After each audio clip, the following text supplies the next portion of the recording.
Okay, and I have to, I'm making sure that... I'll try not to like move around. Oh, if you do, it's okay.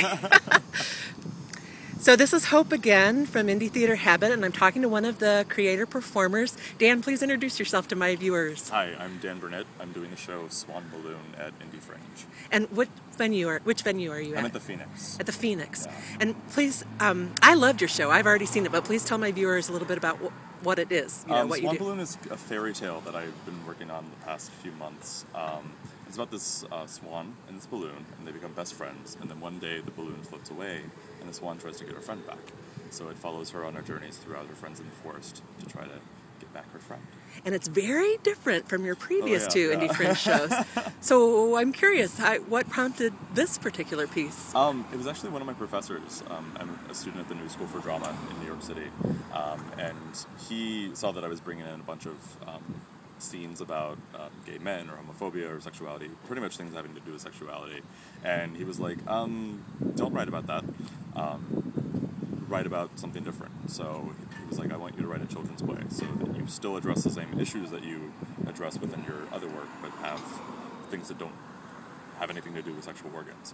So I was like, oh crap, okay, I'll do that. And then I had this idea of like this swan and this balloon. Like I had a dream one night and they were the characters, and I was dealing with a breakup with one of my boyfriends, so it was just like, symbolism, and it's like that. Allegory and metaphor and all kinds of great literary stuff. Literary devices, neat. Okay, well, I'm also curious. In the presentation of it, you actually use two balloons, and I think you do a really clever.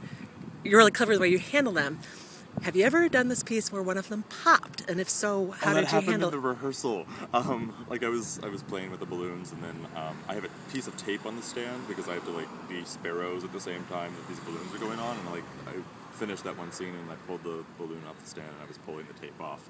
And I realized you shouldn't do that to the balloon because it just like completely popped in the middle of this rehearsal. I'm like, oh no. So yeah, 3 performances so far, and I haven't popped one yet. Knock on wood, knock on wood. Yeah, but I bring balloons out on stage like to blow up in case something bad happens. Oh, okay, yeah.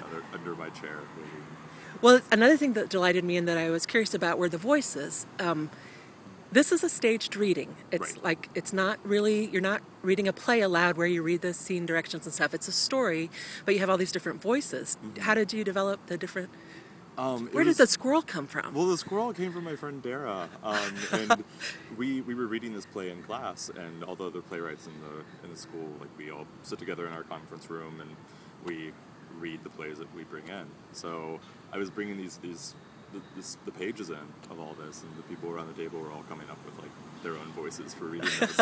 So I kind of like stole each of them and like imitated what they were doing when it came to the table reading. Have you ever done this piece in front of actual children? There were 3 the other day.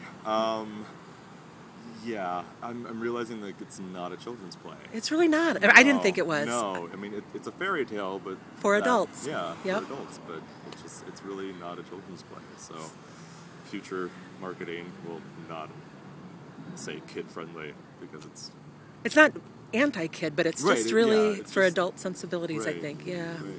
Well, Dan, thank you very much for your time, and I hope you have a great rest of the week. Thanks. Bye. Okay.